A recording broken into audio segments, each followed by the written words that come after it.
China probed weaponizing coronaviruses in 2015, reports the PLA papers referenced seem to fantasize that a bioweapon attack could cause the enemy's medical system to collapse.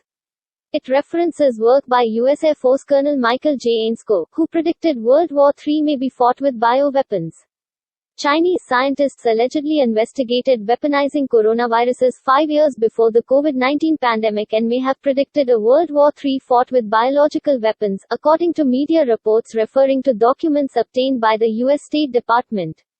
According to The Sun newspaper in the UK, quoting reports first released by The Australian, the bombshell documents obtained by the US State Department reportedly show the Chinese People's Liberation Army PLA commanders making the sinister prediction.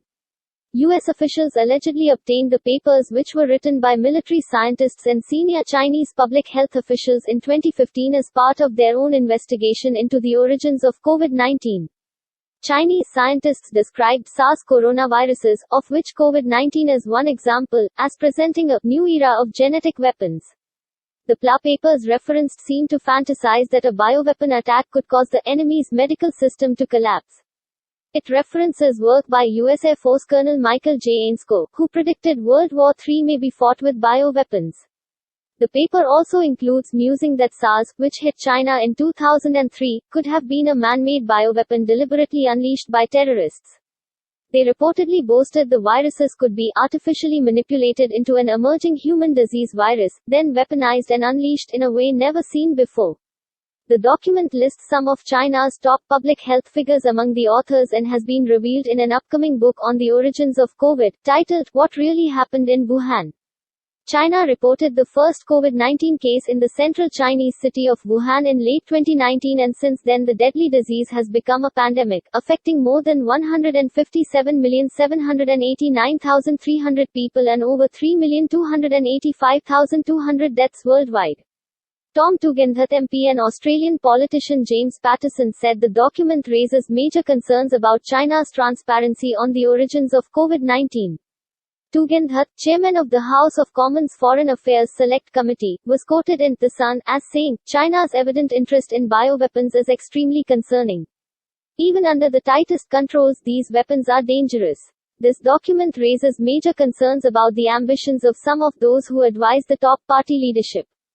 Peter Jennings, the executive director of the Australian Strategic Policy Institute (ASPI), told news.com.au that the document is as close to a smoking gun as we've got. "I think this is significant because it clearly shows that Chinese scientists were thinking about military application for different strains of the coronavirus and thinking about how it could be deployed," said Jennings. "It begins to firm up the possibility that what we have here is the accidental release of a pathogen for military use," added Mr. Jennings. He also said that the document may explain why China has been so reluctant for outside investigations into the origins of COVID-19. "If this was a case of transmission from a wet market, it would be in China's interest to cooperate. We've had the opposite of that." Questions remain over the origins of the deadly virus after a much-derided World Health Organization (WHO) probe earlier this year, with the organization ordering a further investigation which factors in the possibility of a lab leak.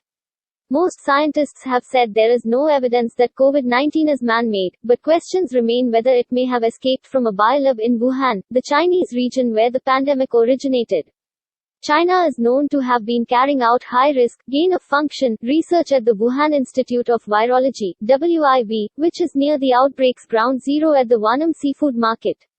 There is no evidence so far to suggest it was intentionally released by China.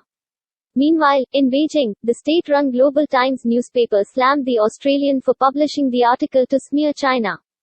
An academic book that explores bioterrorism and possibilities of viruses being used in warfare was interpreted as a conspiracy theory by the Australian, which deliberately and malignantly intends to invent pretexts to smear China. Chen Hong, a professor and director of the Australian Studies Centre at East China Normal University, told the newspaper.